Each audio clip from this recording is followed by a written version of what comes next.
Hey guys, Mev here. So, since I started to work from home back in 2020, the amount of video meetings that I'm in has increased significantly. But one thing that I really didn't anticipate was the amount of challenges I would come to face when using my headphones and AirPods for these video meetings. In this video, I just want to talk about what they were and how I got around some of them. So do you remember when it was March 2020 and most of us started to work from home?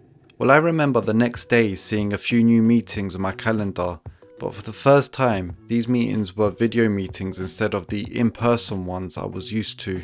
And when it came time to join my very first video meeting from home, I grabbed my AirPods and joined the call, but I suddenly realised that the people talking sounded a bit distorted and muffled. It just wasn't the quality I was used to coming from the AirPods.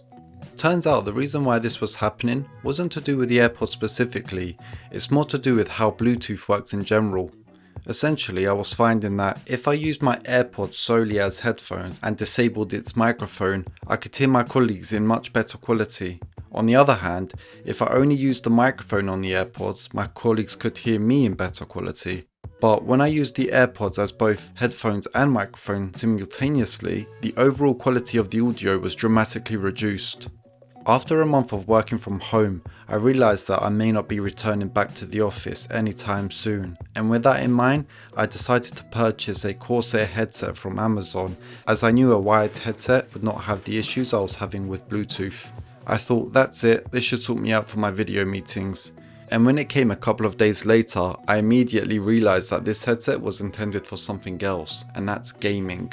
The ear cups created an airtight seal, and they also had the closed back, which for gaming is great because you want to be completely immersed and drown out the outside noise, but for me, it meant I could hardly hear my own voice. To myself, I sounded like I was underwater, and I found myself talking louder because of it. I did give them a chance. I thought I could break them in, and over time the fabric would soften up, which would hopefully let more of my voice pass through.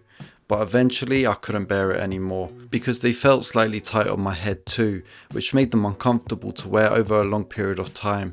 So with that I decided to start using my AirPods again, but this time I had an idea. I had the Blue Yeti microphone all along. I didn't use it originally because I wanted an all-in-one solution like the AirPods and headphones, but I thought using the AirPods as a headset and the Blue Yeti mic as the microphone would mean that I get the best quality and comfortability at the same time. And it did, it worked, so I kept that setup for a big chunk of the pandemic. If you're also using AirPods for your meetings and notice the quality isn't the best, it could be worth trying this out for yourself. In Google Meetings or Zoom, you have controls to change the input and the output device for the call. And if you're using the newer MacBooks that have the studio microphones, you could set them as the input and use your AirPods as the output for the best quality. I did this for a while when I got my M1 MacBook Air. It meant I didn't have to use my big microphone anymore, and with hybrid working starting to be an option since restrictions eased back then, I could take my laptop and AirPods to the office and have a solution for on the go.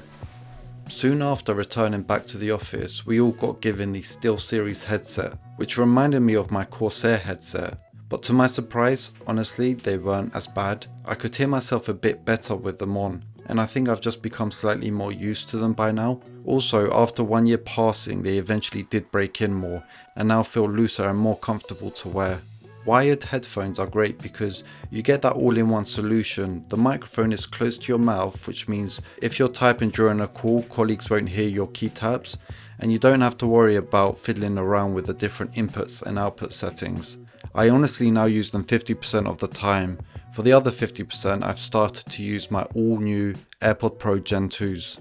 These new AirPods have Bluetooth 5.3 and the all-new H2 chip, which both deliver better quality sound. And to my benefit, when using them on a video call as both microphone and headphones, they sound a lot better than my other AirPods. It's still not perfect, but you can tell that there's a huge improvement, and I'm glad I can use these AirPods as the all-in-one solution I've been after. Honestly, I'm not sure if the improved quality on the calls is because of the Bluetooth or the H2 chip, but one thing to note is that my M1 MacBook Air has Bluetooth 5.0, so I'm not sure if the laptop is a bottleneck for my AirPods which have Bluetooth 5.3. I mean, I would imagine so. I do wonder how well it would sound if I use the AirPod Pros with a MacBook Pro that also has Bluetooth 5.3. I don't own a MacBook Pro, so I couldn't tell you, but as soon as I do get a chance to test this out, I'll add a comment below to let you guys know what I find out. But yeah, I just want to say thank you for all the nice comments I've received on my videos. It's really inspiring me to make more. If I can get you guys to press like and subscribe, that would be great. I have a lot more videos to come, so why not stick around, and I'll see you later.